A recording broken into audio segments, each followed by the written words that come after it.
We have today the honor and pleasure to have as a guest Professor Joseph Weiler. Professor Joseph Weiler is Jean Monnet Chair and Joseph Strauss Professor of European Union Law at NYU, University of New York. Well, he has been today in our working group on the future of the European Union to talk about, a very provocative title, United in Fear, and about the loss of Heimat under the current European circumstances. And I would like to ask Professor Weiler to summarize the idea under this title of United in Fear and the loss of Heimat. With pleasure. So the first premise is that to understand the current European crisis, we cannot look only or even principally to material economic factors. Clear, unemployment, crisis of the euro are important things. But in my opinion, the crisis is much more profound. And I think a way to capture the sense of crisis is the loss of home.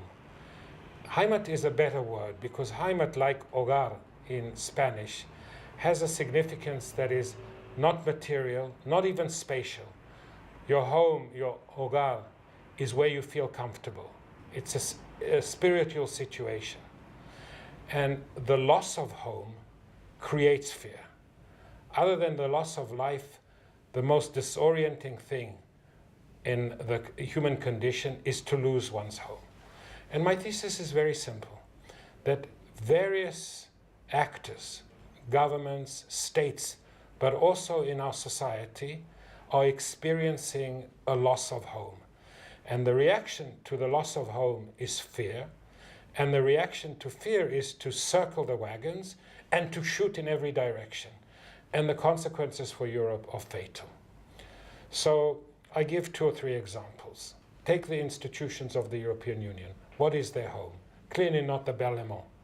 Their home is the certainty that they know the way for the future of Europe, that they have the technocratic capacity to realize that way, that they enjoy the support of the political class in Europe, and that at the end of the road we will arrive in a promised land of European integration.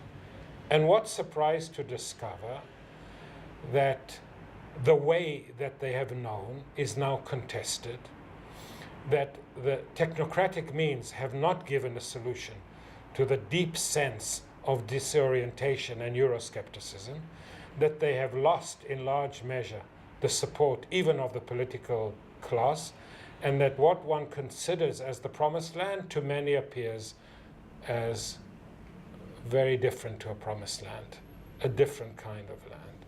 So what is their reaction?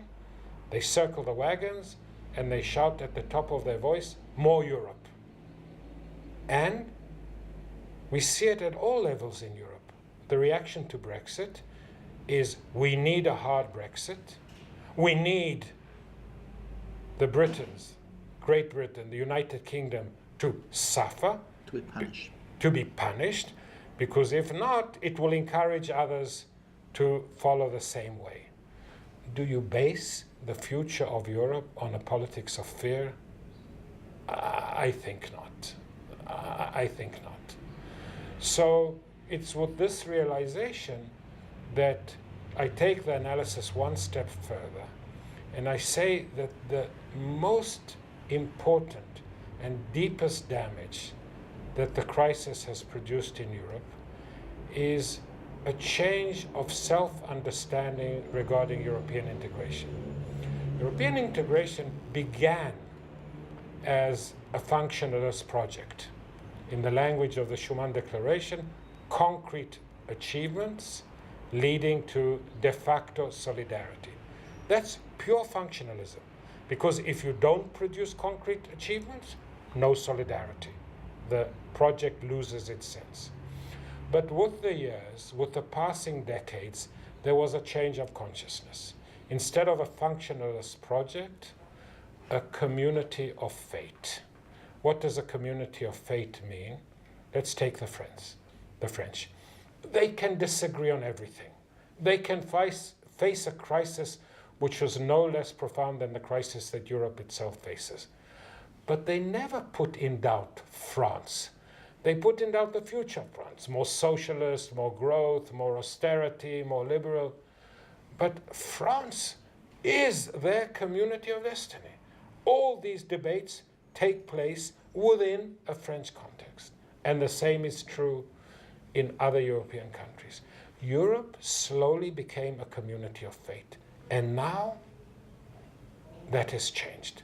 The whole discourse, not least because of Brexit, is to prove that we can produce results and therefore it is worthwhile to maintain Europe.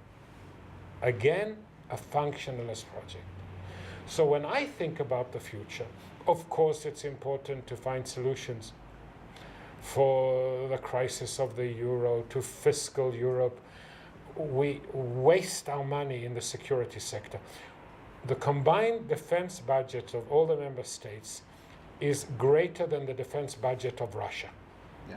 And we have nothing to show for it. So all this needs correction. But if we don't change the narrative from a bread and circus, let's convince European citizens with results that Europe is worthwhile, into an existential context.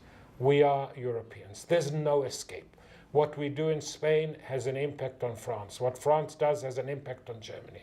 So therefore, we have no alternative but be Europeans. If we don't go back to the notion of community of fate, we're just waiting for the next crisis, where once again the future of the European Union would be put in doubt. Okay, thinking the future of Europe with Professor Weiler is fascinating. Thank you very much for coming to the Elcano Institute, and has been a wonderful seminar with you. Thank you very much. You're welcome.